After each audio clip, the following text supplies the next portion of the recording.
Oke, selamat malam. Apa kabar semuanya, sobat Langit Musik yang saat ini mungkin lagi ada di jalan ataupun lagi di rumah, daripada di jalan macet-macetan, di mobil ataupun di kereta ataupun publik transportasi lainnya, mending dengerin dulu nih podcast kita malam hari ini. Dan malam hari ini kita akan membahas terkait masalah topik hukum yang dibahas dalam kehidupan sehari-hari. Mungkin teman-teman tidak tahu ternyata itu ada dampak hukum jika terjadi pelanggaran. Dan perkenalkan, saya Justian, dan hari ini kita kedatangan seorang narasumber yang luar biasa.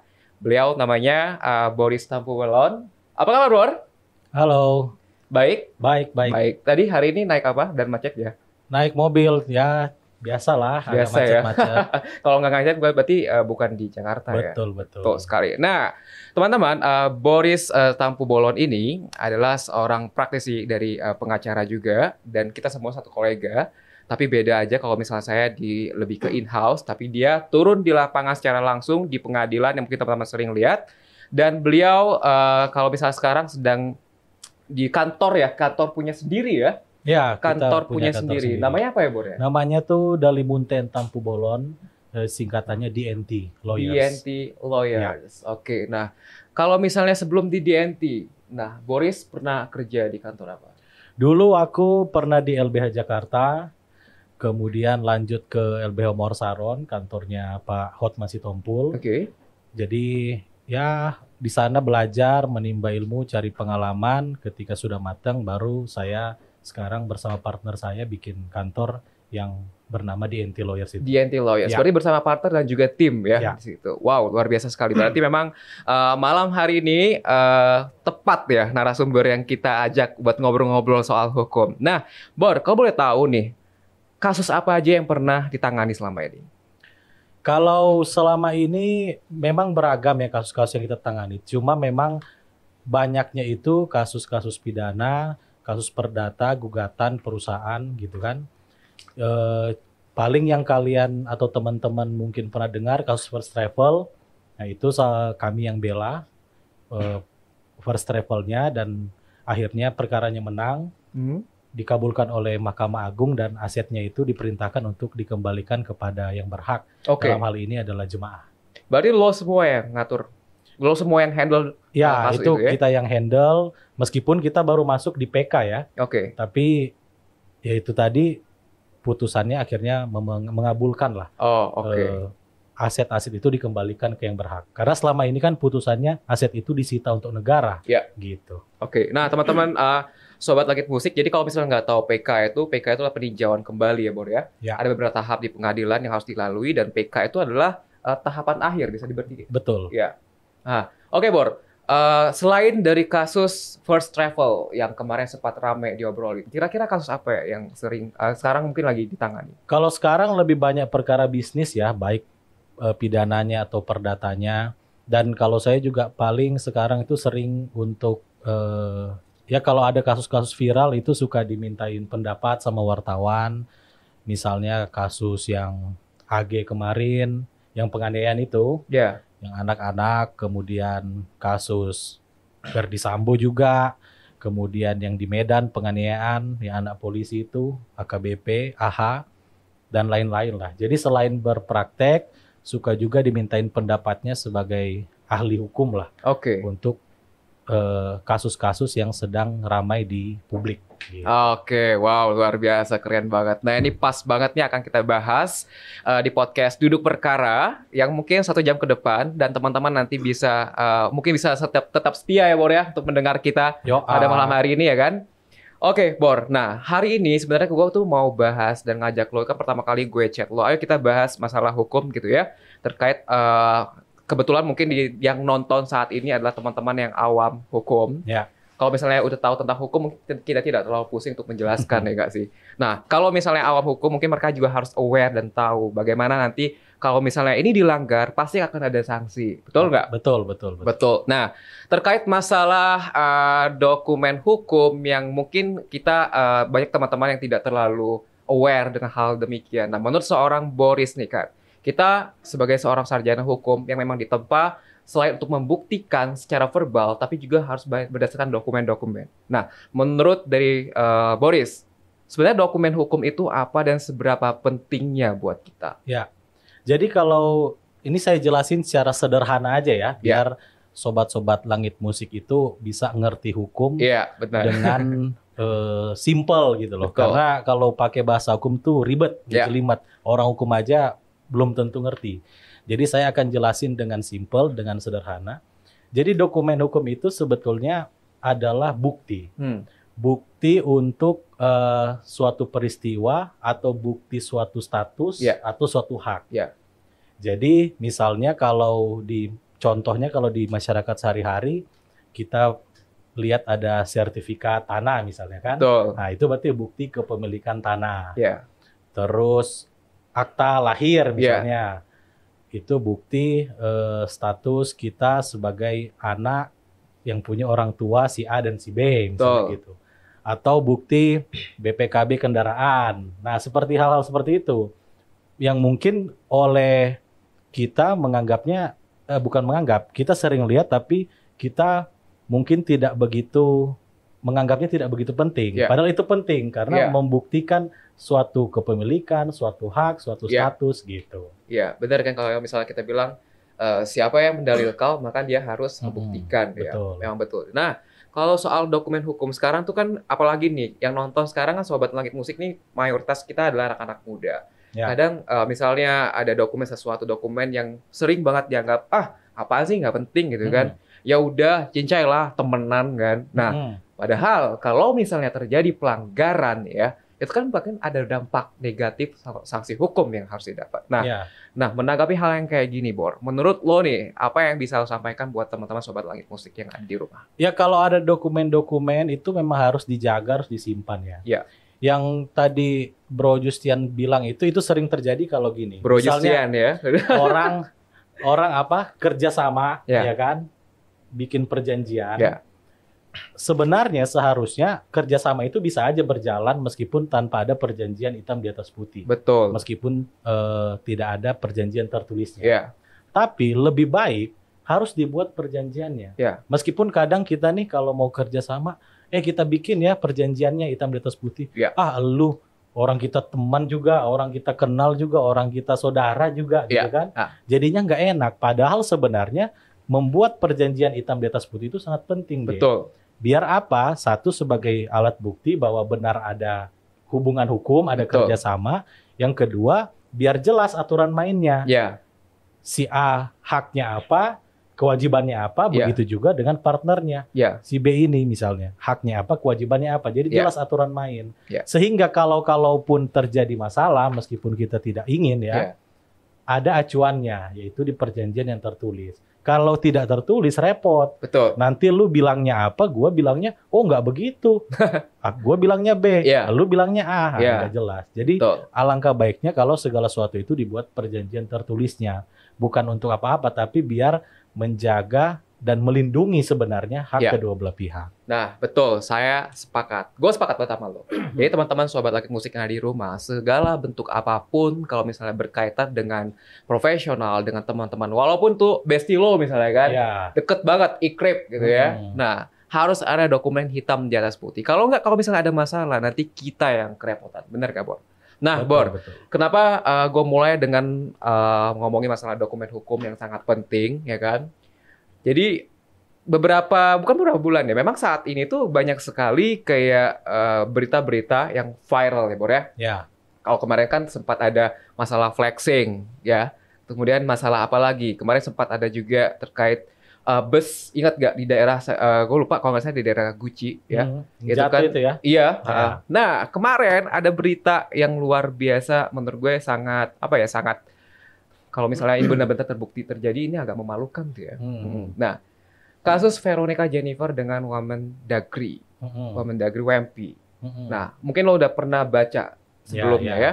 Nah, untuk kasus itu kan dia itu berawal dari adanya gugatan. Nah, gugatan yang masuk ke Veronica itu, gue lupa ada namanya Veronica Jennifer kalau nggak salah ya. Oh iya, Veronica Jennifer dan Wamendagri John WMP ini, jadi si WMP kemudian dia menggugat lah si Veronica ini.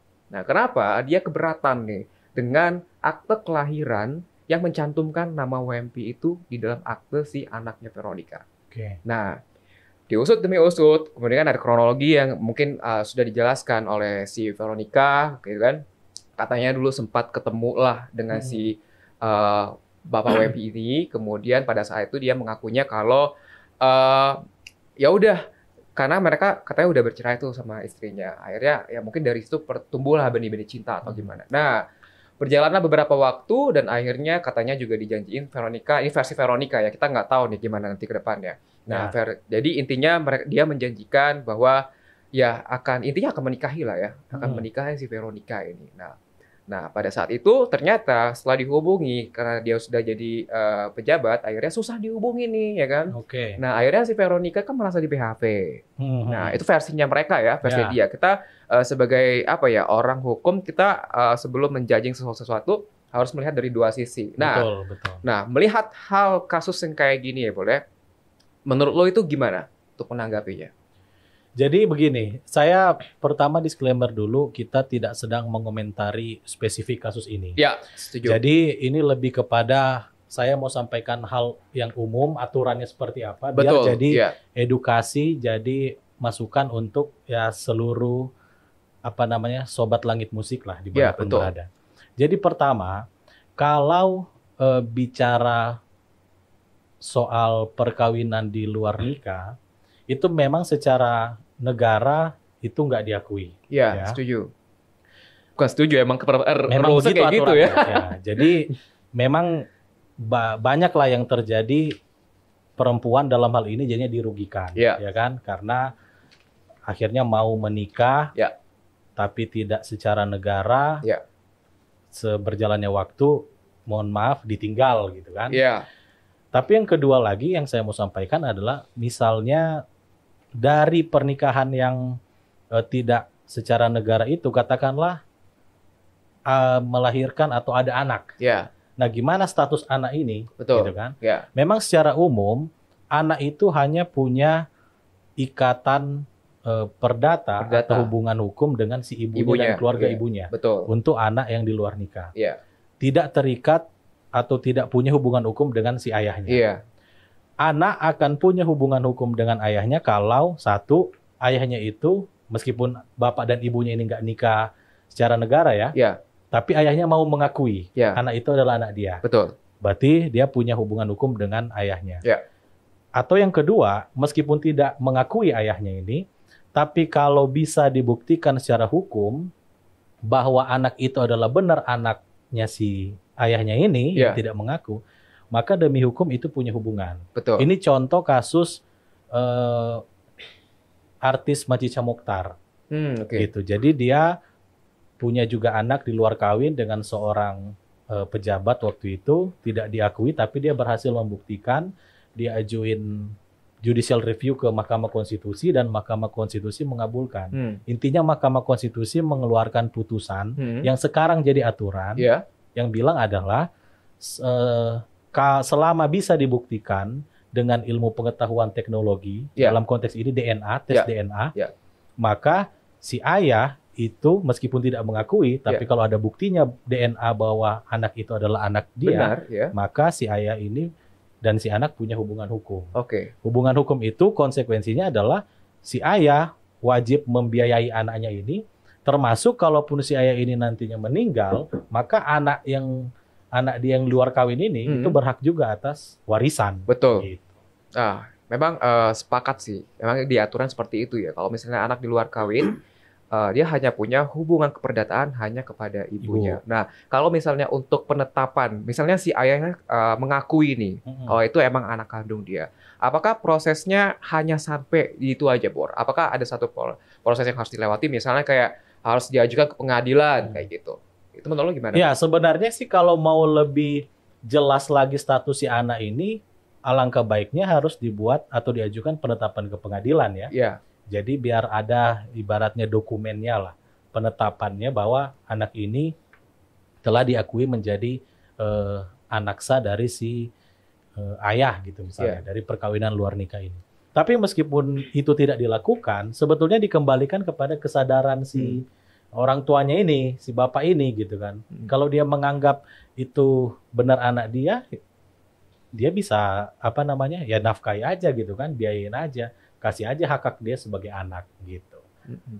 Ya, ya memang agak gimana ya? Gue juga kadang kita di satu sisi emang kita agak iba sih ya, tapi di sisi lain ya memang hal yang diatur tuh kayak gitu, kan? Betul. Nah, jadi gini Bor, kalau misalnya kita lihat kasusnya Veronica Jennifer ini ternyata dia itu tidak hanya melibatkan mereka dua orang ini aja, karena kan si OMP-nya ini dia menggugat ya. Nah, ternyata ada satu pihak yang digugat. Itu ada rumah sakit yang pada saat itu rumah sakit inilah yang memproses dari kelahirannya sampai terbitnya akte kelahiran ya kan. Nah, akhirnya disematkanlah nama si penggugatnya ini gitu. Nah, pada saat itu alasannya adalah ada approval dari si penggugat. Si penggugat udah setuju, udah bilang, oh oke silakan pakai nama ujungnya. Dan karena emang itu requestnya dia. Nah, kalau misalnya kita lihat dari sisi dari sisi pidana dan perdata, gitu kan? Katakanlah kita misalnya dari pidana dulu nih.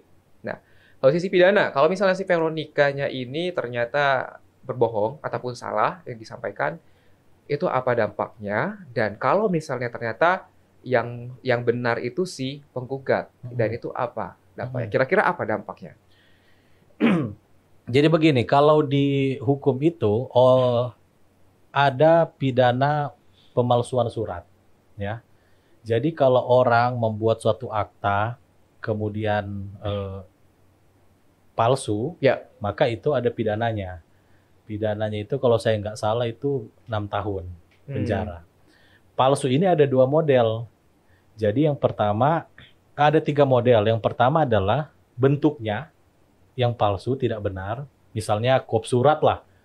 Kop surat suatu instansi dibikin sedemikian rupa seolah-olah itu kop surat instansi A. Padahal enggak gitu kan, itu palsu. Atau isinya. Bisa jadi kop suratnya benar tapi isinya nggak benar. Ya kan, termasuk nama atau tanda tangan di dalam surat itu. Jadi bentuknya sama isinya. Atau bisa jadi dua-duanya nggak benar. Bentuknya nggak benar, isinya juga nggak benar. Nah kalau itu dibuat, maka siapa yang membuatnya itu bisa kena pidana. Tapi di sisi lain, kalau misalnya ya, ini saya baru teringat nih, kalau di sisi lain misalnya ada orang yang menjanjikan, misalnya ada laki-laki menjanjikan ke perempuan, ayo saya mau menikahi kamu nih, gitu kan? Terus sampai kemudian si perempuan ini maulah, katakanlah kita bilang kena janji manis gitu kena janji manis sehingga mau menyerahkan kehormatannya lah kepada si laki-laki karena diiming-iming nanti gue nikahin deh gitu kan. Nah itu nggak boleh juga. Nggak boleh. Itu nggak boleh. Itu ada pelanggaran hukum. Itu bisa dituntut, bisa digugat orang yang menjanjikan sesuatu itu, menjanjikan mau menikahi, padahal enggak. Ibaratnya kalau misalnya kita sama sekarang ngomong kayak nge-PHP-in ya? Iya, PHP-in. Tuh dengar Sobat Langit Musik, ternyata PHP itu ada sanksi hukumnya loh kalau misalnya dilanggar ya. Betul. Karena dan itu putusan pengadilannya sudah banyak. Artinya sudah banyak kasus yang diadili atau disidangkan yang model-model begitu. Sudah ada. Itu dianggap perbuatan yang melawan hukum. Kenapa? Bertentangan dengan kepatutan kesusilaan. Ya, kenapa? Kok melanggar hukum? Ya karena ya itu tadi, dia iming-iming katanya mau janjikan, terus dia minta agar si perempuan ini ngikutin lah apa yang laki-laki ini mau, ya kan? Nah itu nggak boleh, itu perbuatan melawan hukum namanya. Jadi sebenarnya hati-hati. Dan bagi si laki-laki hati-hati, bagi perempuan juga hati-hati. Bagi si perempuan juga, kalaupun ketemu laki-laki itu yang jelas-jelas saja. Yang kalau mau ajak nikah dulu gitu kan. Jangan ini deh, jangan kemakan omongan-omongan buaya deh. Gitu. Jadi harus pakai logika juga. Gitu. Memang sekarang kan ya mungkin banyak lah ya kalau PHP atau pelaku PHP gitu ya. Nah, sekarang kita coba baca komentar ya, Bor ya. Mungkin ada yang udah nanya sesuatu dari Sobat Langit Musik, silakan. Keren nih, Kenneth Intan Caca, mantap. Kalau misalnya ada yang mau tanya, silakan teman-teman langsung kirimkan pertanyaan di kolom komentar ya. Penting banget nih pengetahuan untuk segala dokumen hukum. Iya, penting banget karena kita tidak tahu nanti ke depannya bagaimana. Mantap nih informasinya. Oke, Bor, kita lanjut, Bor. Nah, jadi Bor, kalau misalnya nih ya, si Veronica Jennifer ini ternyata, ataupun siapapun, misalnya Iya. si penggugatnya ternyata dia salah membuktikan, maka akan ada sanksi hukum pemalsuan dokumen itu. Ya bisa jadi, tapi kan kalau soal pemalsuan itu harus beda lagi prosesnya. Harus dilaporkan dulu ke polisi. Nanti polisi akan cek, akan lab gitu kan, apakah benar ini palsu atau enggak gitu loh. Tapi sebenarnya poinnya adalah kalau saya ngelihat ya, ini lebih kepada bagaimana apa yang didalilkan itu harus dibuktikan. Betul. Ya. Apapun itu ya, seseorang yang mendalilkan dia harus membuktikan. Iya. Kedua belah pihak loh. Jadi misalnya ada seorang perempuan mendalilkan ini adalah anaknya si laki-laki gitu kan, ya dia harus buktikan. Begitu juga sih laki-lakinya. Ya. Kalau dia bilang ini bukan anaknya kan dia harus buktikan juga. Iya.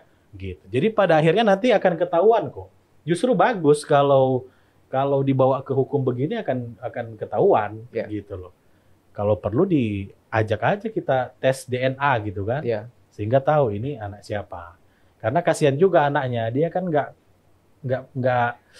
nggak salah gitu loh. Dia Iya. nggak bisa memilih lahir dari keluarga mana, lahir Yang mana, dari siapa, dari gitu siapa. kan. Iya, Jadi benar. kasihan ini nggak tahu apa-apa. Yang salah orang tuanya. Ya. Nah, kalau Iya. itu dari sisi pidana nih, Bor ya. Tadi kan kalau perdata tadi udah sempat dijelasin juga kan. Nah, menurut lo gimana, Bor? Kalau misalnya soal perdata ya? Ya kalau perdatanya yang aku bilang tadi ya, sebenarnya ada 3 aspek ya, atau 2 lah. Jadi pertama misalnya hubungan hukum antara si anak luar kawin itu memang hanya mengikat kepada ibunya. Tapi kalau bisa dibuktikan dengan tes DNA, maka hubungan hukum itu bisa nyambung juga ke ayahnya. Yang kedua, ketika sudah ada hubungan itu, maka si ayah wajib ya menafkahi atau membiayai anak di luar kawin ini. Ya. Termasuk nanti kalau one day si ayah ini meninggal, maka anak luar kawin ini itu berhak juga dapat warisan dari si ayah. Ya. Yang kedua adalah yang janji menikahi itu. Janji menikahi itu harus teman-teman ingat semua bahwa itu adalah perbuatan yang melawan hukum. Gitu loh. Jadi nggak bisa seenaknya kita bilang, ayo sini aku nikahi, terus tapi ya udahlah tidur sama gue ya, kan bisa gitu. Atau tapi kasih gue ini ya barang-barang ini, barang-barang itu ada yang model begitu. Itu juga nggak benar. Jadi mungkin poinnya edukasinya itu di situ. Untuk laki-laki, untuk perempuan ya harus paham benar-benar bahwa janji menikahi itu ketika tidak ditepati itu menjadi masalah hukum, bisa diajukan ke pengadilan. Wow, oke. Gitu. Ya, tuh. Gue jadi merinding nih ya. Siapa yang suka ngasih janji-janji nih? Nah, jadi ternyata kita nggak bisa asal kasih sembarang janji.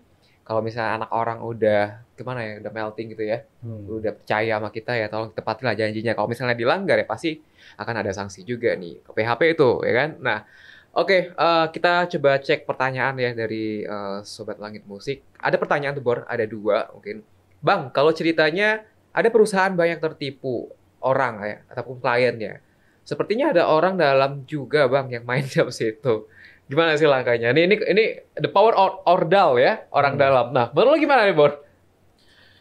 Ya, ini sebenarnya belum jelas banget ya, maksudnya objeknya ini apa ya, masalah spesifiknya apa. Cuma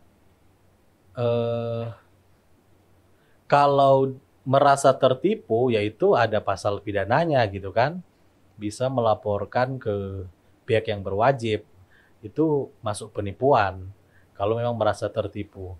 Cuma tetap balik lagi, ini kembali ke pembahasan awal, harus siapin bawa bukti-buktinya tadi, yang dokumen-dokumen. Oke. Nah, itu penting. Karena banyak juga ya, ini edukasi buat semua, banyak juga orang jadinya terhambat untuk melapor atau melakukan langkah hukum karena dokumennya itu pada hilang, ya kan? Aduh, lupa taruh di mana atau hilang atau apa.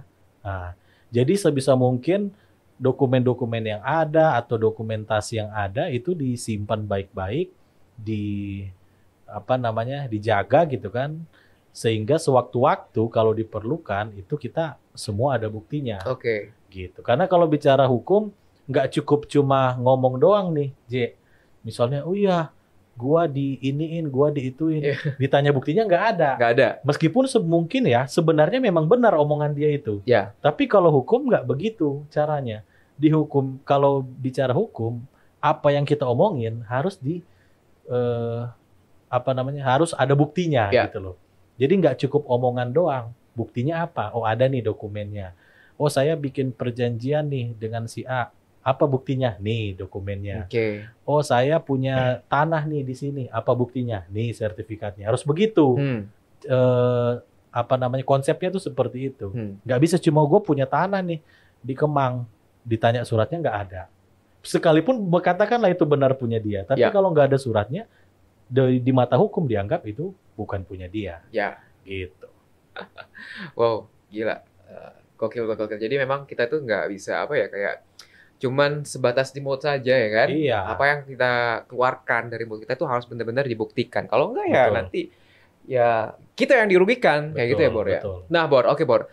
Nanti kita kalau misalnya ada pertanyaan, kita jawab lagi Bor. Teman-teman Sobat Langit Musik juga kalau misalnya ada yang bertanya silahkan kirimkan pertanyaan teman-teman di kolom chat. Nah, baik lagi Bor, yang tadi. Ya. Ini kita soal apa ya ngomongnya? Lupa gue. Oh iya, yang tadi yang masalah pidana ya. Kita lihat dari sisi pidana dan lo juga udah jelasin dari sisi perdata juga ya kan. Nah, tadi kan gue sempat mention tuh kalau ternyata yang digugat itu nggak hanya Veronica-nya aja. Ya. Tapi di situ ada rumah sakit yang mengeluarkan dari akte kelahiran atas nama si anak tersebut. Nah, posisi ibaratnya kan rumah sakit ini sebenarnya kan menerima suruhan ya. Betul. Perintah. Kok bisa-bisanya dia kena juga digugat? Nah, menurut lo gimana sih kalau misalnya dari teori pidananya? Jadi kalau secara hukum, memang orang itu, ya semua masyarakat ya, itu boleh aja melapor atau menggugat siapapun boleh. Ya. Yang penting poinnya di sini adalah, apa yang kita tuduhkan, apa yang kita dalilkan, itu harus bisa kita buktikan. Jadi kalau misalnya dibilang rumah sakit ada membuat keterangan A, keterangan B yang sebenarnya tidak pernah atau tidak sesuai kenyataannya, itu harus dibuktikan, gitu. Apalagi kalau misalnya di dalam hukum itu kan yang aku bilang tadi, pembuktian itu kan ada jenis-jenis alat buktinya, gitu. Jadi nggak hanya sembarang bilang, oh itu tidak benar isinya, oh ini dipalsui nih, tidak segampang itu. Kalau dia mendalilkan sesuatu atau menyampaikan sesuatu, buktinya apa?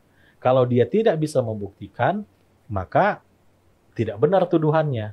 Makanya pihak sebelah itu dianggap itu yang benar. Oke. Apalagi kan kalau sebenarnya di rumah sakit seperti yang lu bilang tadi, ya meskipun harus dicek lagi ya, faktanya pasti seperti apa. Cuma yang lu bilang tadi itu, rumah sakit itu kan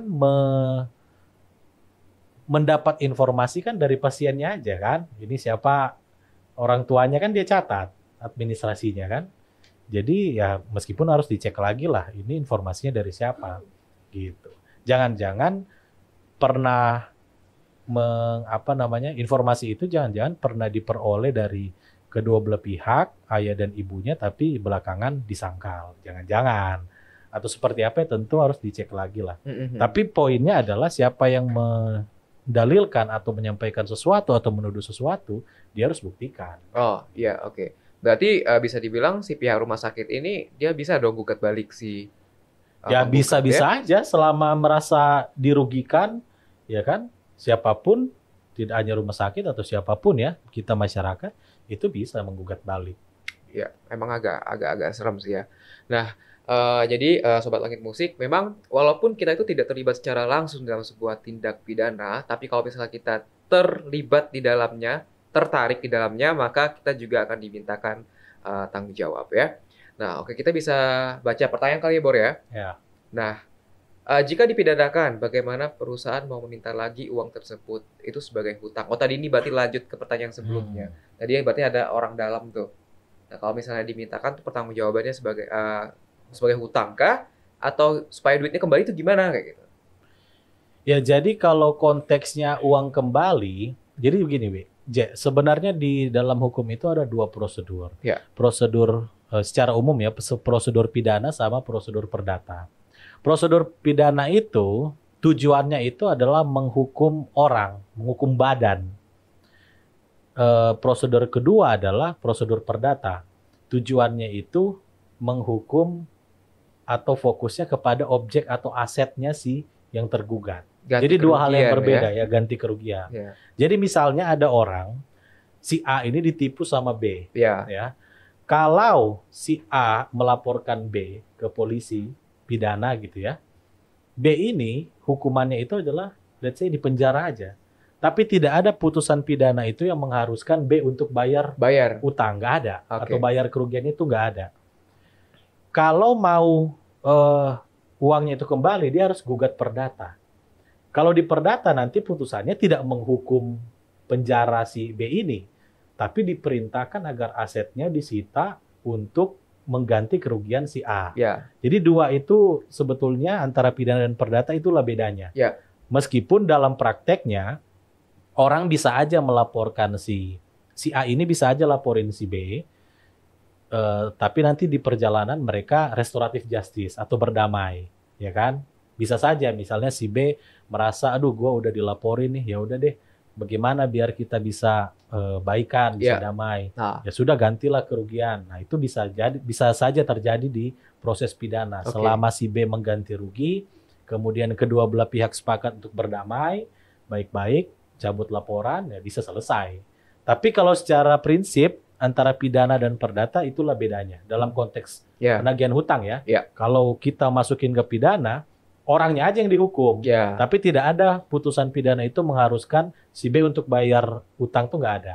Tapi kalau melapor ke perdata, gugatan perdata, putusannya itu mewajibkan si B bayar utang, tapi dia tidak di penjara gitu. Nah, jadi betul. Itu bedanya. Ya, nah ini informasi juga buat sahabat Langit Musik kalau ada perbedaan nih. Kalau misalnya ada tanya beda pidana perdata apa gitu kan. Nah, tadi Boris sudah jelasin kalau pidana itu dia berujung pada ya penjara ya kan. Yang di penjara itu berapa tahun gitu kan. Nah, itu pidana. Nah, kalau misalnya perdata dia tidak berujung pada hukuman pidana penjara, tapi lebih ke ganti kerugian, mengganti semua, tadi ada yang ngejual aset supaya apa ya kerugian yang dialami oleh si korban ini dibalikin. Betul. Ya, nah, oke. Sekarang kita ke pertanyaan berikutnya ya, Bor ya. Kalau dokumennya sengaja nih Bang, dokumennya nggak dituntaskan gitu kan. Cara kita buat menguaknya gimana Bang kalau orang dalam ini ikut? Ya, jadi kalau ada... Ini kayak kasusnya banyak ke Tipikor, banyak banget ya. Iya, sebenarnya di mana-mana juga, di swasta juga mungkin ada-ada aja kan. Ya. Tapi poinnya begini, kalau misalnya ada yang menjanjikan nanti dibuatkan dokumen A, B, C, D, terus dia minta sejumlah uang gitu kan, untuk nanti diurusin, ya kan, biasa begitu. Tapi ternyata tidak ada, kemudian ya itu semua bohong lah, ya itu sebetulnya masuk penipuan gitu kan. Tinggal dilaporkan aja ke pihak yang berwajib atau kontak orangnya untuk ya balikin duitnya gitu loh.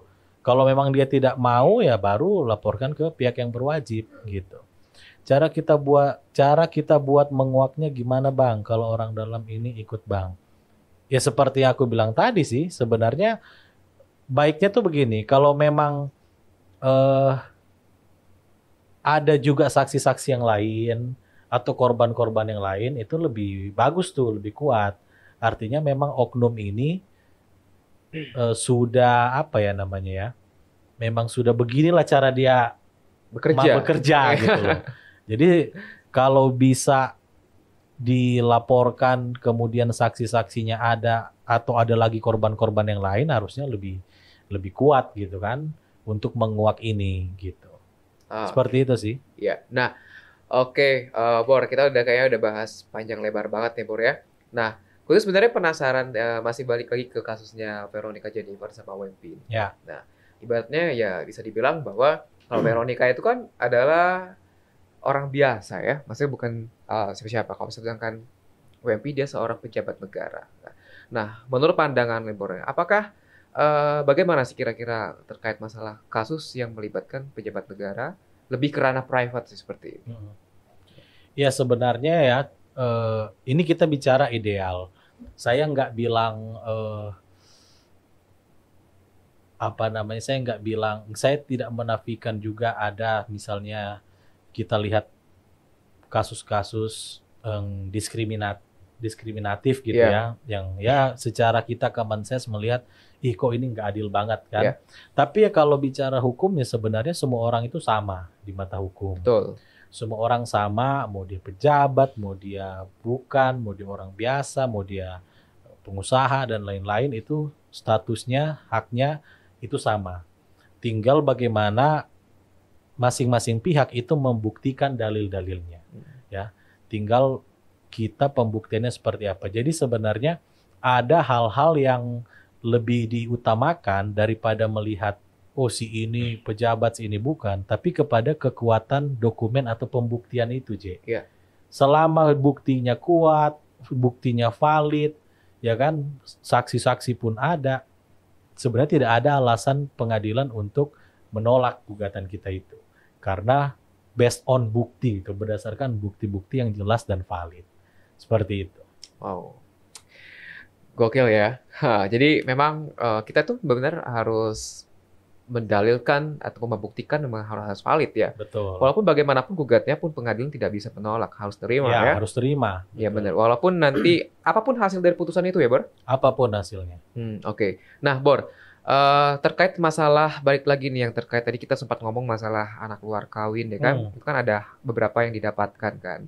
Dan memang di negara kita itu tidak mengatur terkait masalah rules yang mengatakan bahwa anak luar kawin itu yang seperti apa, seperti itu gitu kan. Karena itu kan memang tidak diatur, yang diatur hanyalah dalam undang-undang perkawinan yang sah saja. Ya. Nah, oke. Nah, kalau misalnya nih anak luar kawin ataupun anak angkat ya, misalnya katakanlah dia ingin memiliki ataupun inginlah mendapatkan sedikit harta dari orang tuanya seperti itu, menurut lo bagaimana ya, Bor ya, untuk posisinya? Sedangkan ya ibarat kata tuh ya kasihan juga nih kita lihat kondisi ekonomi dia gitu.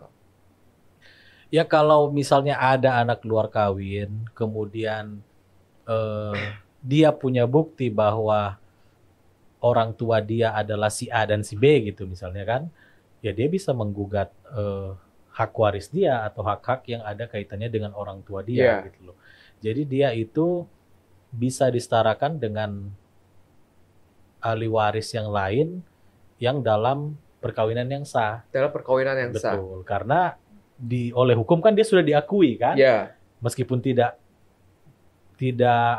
lahir dari perkawinan yang sah, tapi ada mekanisme lain yang bisa menjamin kepentingan anak ini yang itu tadi, yaitu pengakuan orang tua atau dibuktikan secara hukum lewat tes DNA itu.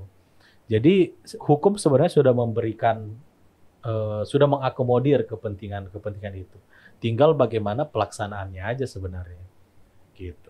Nah, ngomong-ngomong soal tes DNA, ya Bor ya, apakah lo punya pengalaman nggak terkait masalah kasusnya? Atau lo punya teman lo, jaringan lo punya pengalaman mengenai tes DNA? Seberapa valid tes DNA itu untuk pembuktian di pengadilan? Kalau saya pribadi sih belum, cuma saya punya kolega atau teman yang pernah melakukan itu ya. Jadi ya itu diterima sebagai bukti yang kuat gitu loh. Karena itu kan scientific ya, science ya. Jadi diuji di lab gitu kan, hasilnya keluar dan itu dianggap sebagai bukti yang otentik ya gitu. Bukti otentik ya, tidak terbantahkan. Tidak terbantahkan. Oke, nah mungkin ada pertanyaan lagi yang mau kita bacakan. Oke, nah ini kayaknya balik lagi ke rumah sakit yang tadi sempat kita obrolin, yang dia ditarik-tarik digugat. Bang, bisa nggak rumah sakit itu menuntut balik? Rumah sakitnya bisa minta ganti rugi besar. Tadi kan udah sempat dijawab juga, bisa ya? Bisa, bisa. Nah, mengenai ganti rugi yang besar. Nah, untuk ukuran menghitung ganti ruginya ini bagaimana? Kalau secara hukum, ganti rugi itu ada dua. Kerugian material sama imaterial. Ya. Kerugian material itu adalah sesuatu atau kerugian yang nyata-nyata telah timbul gara-gara perbuatan si tergugat misalnya, ya kan? Misalnya kita jadinya keluar biaya 100 juta gara-gara masalah ini. Kita sudah keluar uang sekian, tapi gara-gara masalah ini. Itu kerugian material. Jadi yang benar-benar nyata. Tapi kerugian imaterial itu adalah kerugian yang sebenarnya tidak bisa dinilai dengan uang. Oke. Yaitu misalnya berkaitan dengan waktu, jadinya kepikiran, jadinya rusak nama baik, Oke. ya kan? Kemudian jadi stres atau dan lain-lain Lebih lah. ke psikologi. Lebih ke psikologis kita. Yang sebenarnya itu tadi tidak bisa dinilai dengan uang, Oke. cuma harus diuangkan, gitu kan? Jadi harus diuangkan. Nah itu sebetulnya nggak ada batasannya. Bisa aja kita minta kerugian imaterial 5 miliar misalnya, 10 miliar bisa-bisa aja. Nanti dikembalikan kepada hakim yang memutus ini adilnya berapa nih akan dikabulkan. Oke. Gitu. Berarti ngomong-ngomong soal ganti kerugian ini menarik ya. Kalau misalnya tadi kan udah jelasin kalau ada material dan imaterial. Kalau material kita bisa ngitung nih. Yang menarik nih yang imaterial ini kan. Kita bisa kayak nentuin ngajuin berapa nih. Gue mau 10 miliar bisa? Bisa aja. Bisa. Berarti nanti tergantung majelis hakimnya mau ngabulin apa enggak? Betul. Nanti kan hakim akan lihat apakah ini dampak kerugiannya, ini dampak psikologisnya, ini dampak kerusakan nama baiknya ini sebesar apa gitu kan. Nah, hakim akan menimbang, akan menilai dari situ. Kalau memang ternyata dampaknya begitu besar, begitu merugikan si penggugat, ya bisa saja hakim mengabulkan seluruhnya gitu kan. Oke. Gitu. Sebenarnya gue agak penasaran sih cara majelis hakim menghitung kerugian imaterial itu gimana ya? Ya itu balik lagi ke subjektif sih, kembali lagi kepada keyakinan si hakim. Kita kan kalau pengacara atau praktisi hukum itu ke pengadilan kita hanya menyampaikan dalil kita, buktinya ini. Permintaan kita ini, buktinya ini. Nanti hakim lah yang akan menilai, yang akan menentukan dan kemudian memutus yang mana yang dikabulkan. Bisa dikabulkan seluruhnya atau bisa dikabulkan sebagian gitu kan. Itu semua tergantung pada hakim yang akan menilainya. Adilnya itu seperti apa. Ya. Oke. Ada komentar tuh, Jisoo, Blackpink, jauh banget dari Korea Selatan komen ya. Keren ini, thank you. Nah, ada pertanyaan lagi ya, tapi sepertinya, mantap Bang Boris tuh, mantap, thank you. Tapi sepertinya banyak yang tidak mau memutuskan imaterial menjadi uang bank di Indonesia. Maksudnya gimana ya? Adil nggak sih Bang? Oh sorry, maksudnya bank itu bukan bank, ikutin aja pikirnya bank. Jadi tapi sepertinya banyak tidak mau memutuskan nih Bang yang masalah kerugian imaterial. Nah, kira-kira adil nggak sih Bang? Kayak gitu. Ya jadi sebenarnya kembali ke masing-masing pihak ya. Itu kan tergantung kitanya. Ini gue penasaran nih imaterial nih. Tergantung si penggugatnya. Kalau dia mau minta imaterial bisa, mau dia tidak minta juga nggak masalah. Tapi kalau saya nih ya ke klien gitu, itu selalu kita mintakan aja. Toh tidak ada larangan kok gitu kan. Kita masukkan saja, kita mintakan dan ada kok yang dikabulkan gitu. Ada.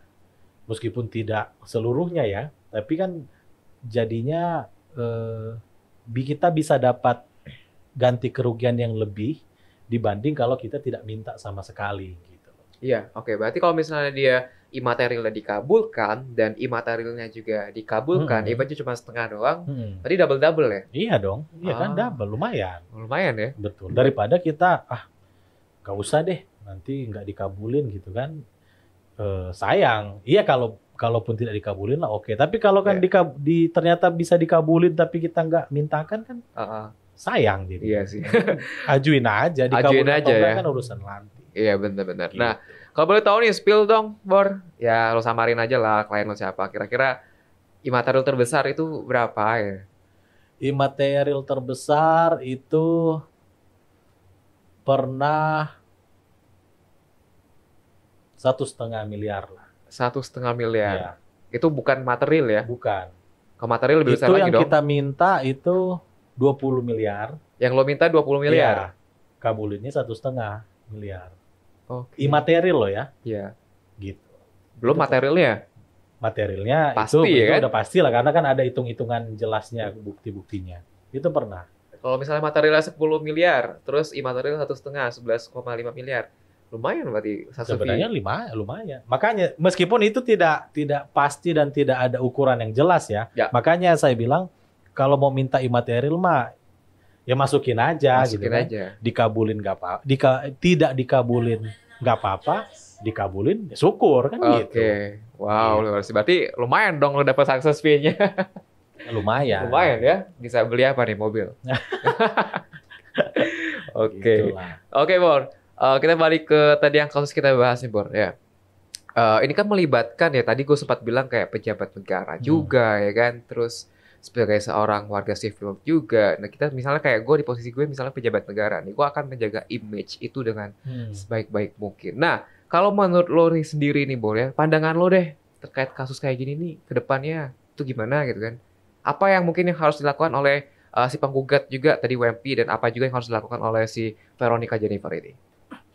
Ya, jadi kalau saya lebih fokus misalnya ya kasih pemahaman edukasi Iya, ke nah, masyarakat. iya ibaratnya nih ya, Jadi, lo memposisikan diri lo kuasa hukumnya Veronica dan lo kuasa hukumnya WMP kayak gitu. ya jadi sebenarnya lebih baik untuk hal-hal yang begini itu di kedua belah pihak harus lebih dewasa ya. Harus lebih dewasa, harus melihat kepentingan terbaik bagi si anaknya Ya. gitu loh. Itu balik lagi yang saya bilang, kalau memang itu adalah, jadi gini, kalau memang perdebatannya ini bukan anaknya si laki-laki atau bukan anaknya perempuan, ya dibuktikan aja gitu loh. Iya, Nanti kan ujungnya akan ketahuan ini anak siapa. Kalau memang bukan anaknya kan ya sudah, berarti Iya. nggak ada urusan. iya, Tapi kalau memang anaknya kan ya urus dong, akui dong, ya kan harus begitu. mau nggak mau Tanggung dong. jawab dong. Ah, Itu satu.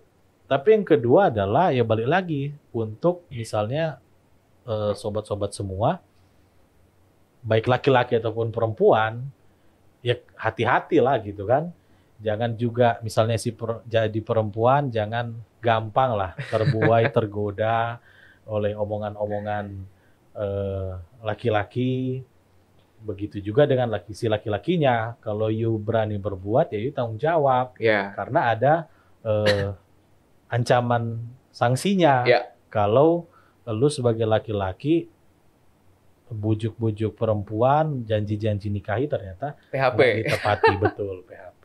Iya. Jadi ini edukasi untuk masyarakat semua biar ke depan itu saling saling bisa tahu lah dan bisa aware, oh ternyata ada hukumnya loh yang soal begini, Iya. ya kan? Sehingga tidak gampang lah katakanlah jadi korban atau dibodoh-bodohi atau ditipu-tipu gitu. Iya, sebenarnya ini pembahasan yang seru sih kalau misalnya terkait PHP ya. Ini kan banyak banget nih kan. Apalagi kalau misalnya kita lihat curhatan di sosial media itu ada yang sampai korban PHP, kemudian ada yang selingkuh dan lain-lain gitu kan. Nah, jadi ini pembahasannya menarik sekali, dan teman-teman sobat Langit Musik yang ada di rumah hati-hati nih ya kan. Ternyata PHP itu ada sanksi hukumnya kalau misalnya sampai kejadian, betul. Nah, Bor, balik lagi nih Bor yang ke kasus yang tadi Bor ya. Sebenarnya hal yang menarik itu adalah ketika kasus ini di-up di sosial media, atau otomatis kan menjadi konsumsi pribadi, bukan pribadi lagi, udah konsumsi halayak ramai ya. Ya, Konsumsi halayak ramai. Dan kalau misalnya nih, sorry agak belepotan gue deh. Kalau misalnya nih, kan udah diposting nih di portal apalah pokoknya tentang Ya. yang misalnya apalah yang pokoknya tentang julid-julid lah ya, atau apa ya. Akhirnya kan menimbulkan spekulasi netizen dan akhirnya mereka berdebat kayak gitu. Nah, kalau misalnya yang di-up informasinya ternyata salah dan itu condong kita untuk memfitnah si penggugat ataupun sebaliknya. Nah, kira-kira hal demikian berdampak nggak sih bagi si baik itu pelaku ataupun korban ya? Iya, tentu berdampak. Jadi sebenarnya untuk bisa informasi yang kita sampaikan di sosial media atau di berita gitu kan, itu boleh-boleh aja. Tapi harus berbasis pada kebenaran, berbasis pada fakta. Jangan informasi yang kita sampaikan itu ternyata tidak benar, karena ujungnya nanti akan fitnah gitu loh. Ujungnya nanti akan pencemaran nama baik. Betul. Sebenarnya agak berisiko kalau kemudian itu yang kita sampaikan tidak bisa kita buktikan. Tapi kalau semuanya berbasis fakta dan untuk membela diri ya, untuk membela kepentingan atau membela diri, itu boleh-boleh saja.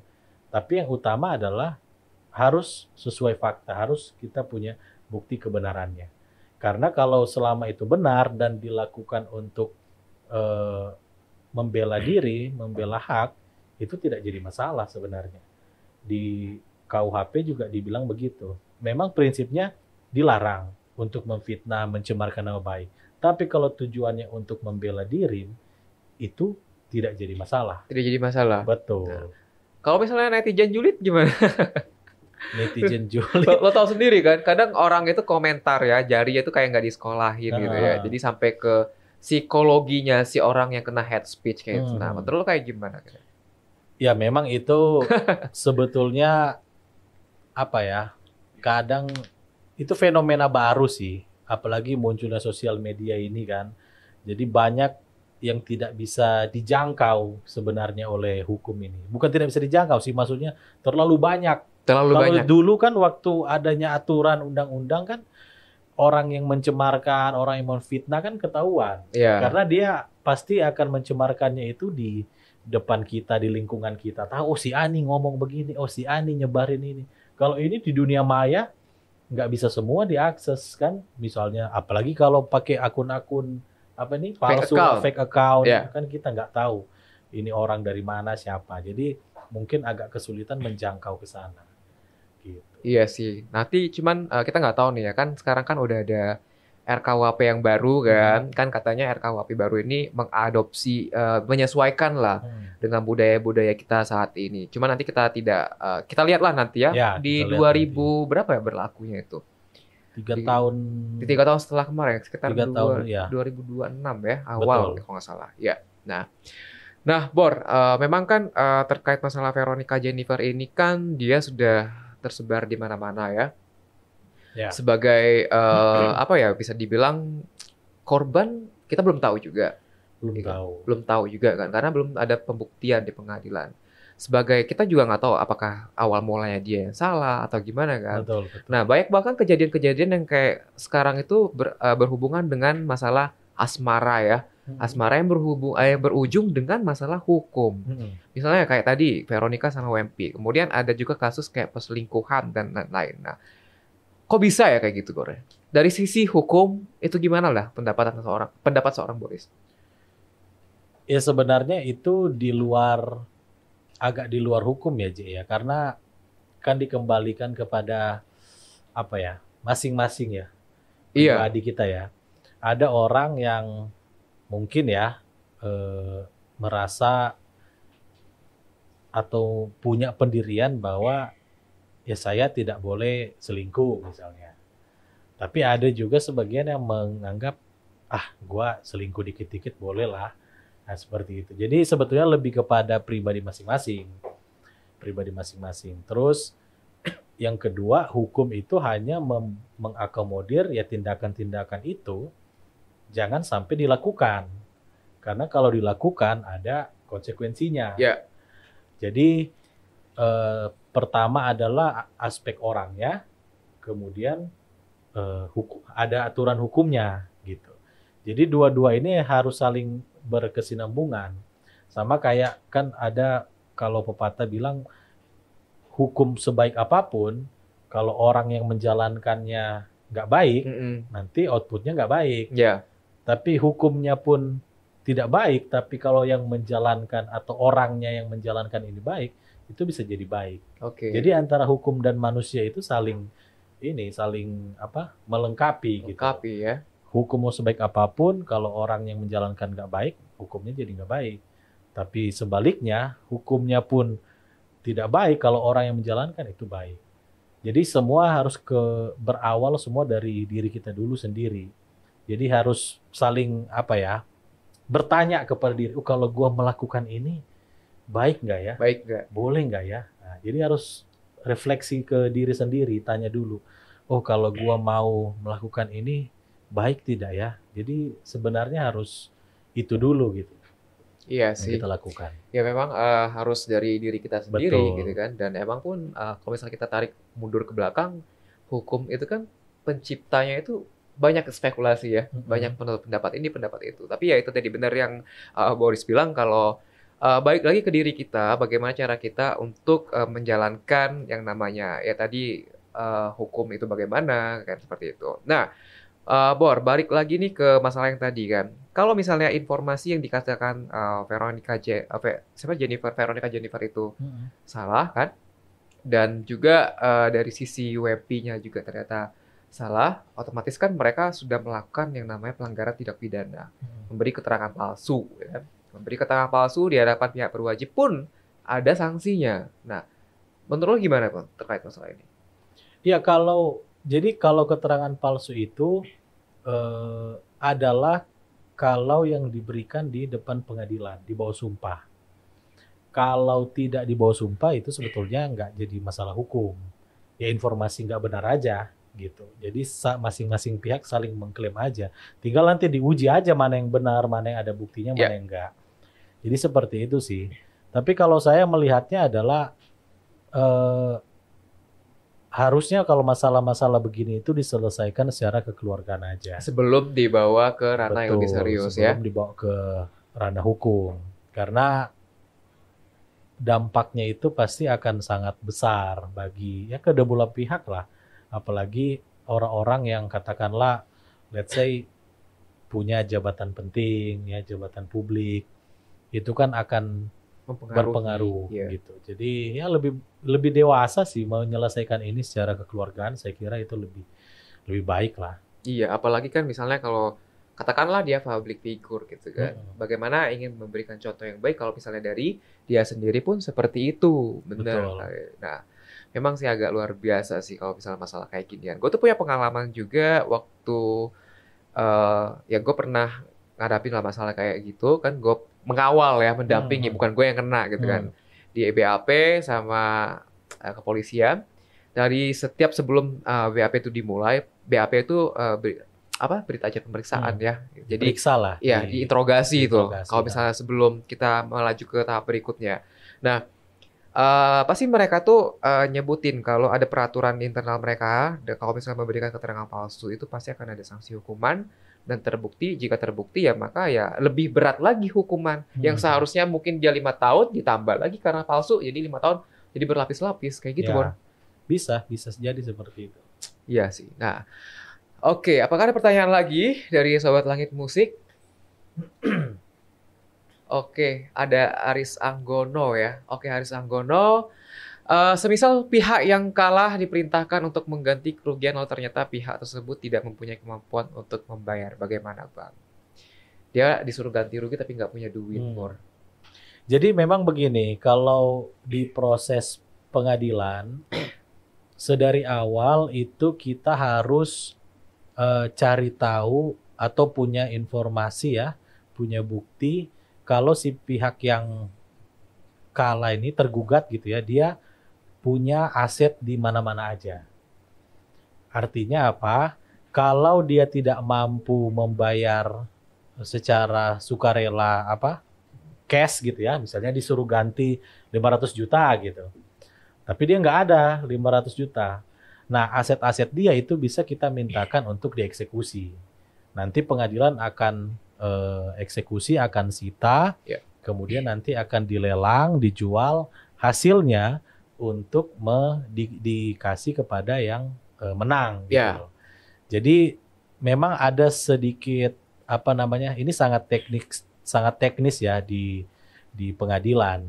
Karena ada juga beberapa orang yang menggugat tapi dia itu nggak punya daftar atau tidak tahu si tergugatnya ini punya aset di mana-mana aja itu dia nggak punya. Ya. Sehingga setelah keluar putusan dia dimenangkan, kebingungan. Aduh, yang mana ini? Dia nih ternyata nggak punya uang nih gitu kan. Tapi sebenarnya punya aset gitu kan. Kadang ada yang suka bohong ya. Iya, ada yang suka bohong. Makanya dari awal sebelum gugat itu sebetulnya harus cari tahu dulu. Oh, dia ini punya aset di mana? Misalnya punya rumah di sini, punya tanah di lokasi B. Ya. Itu dimasukkan dalam gugatan dan dimintakan untuk diletakkan sita jaminan. Jadi untuk sebagai jaminan lah, kalau dia nggak bisa bayar uang cash misalnya, berarti jaminannya aset-aset dia yang sudah kita list itu dimintakan untuk disita nanti biar dilelang hasilnya dibayarkan kepada yang menang gitu. Ini memang agak ya teknis lah strategi di bersidang di pengadilan sih. Iya. Seperti itu.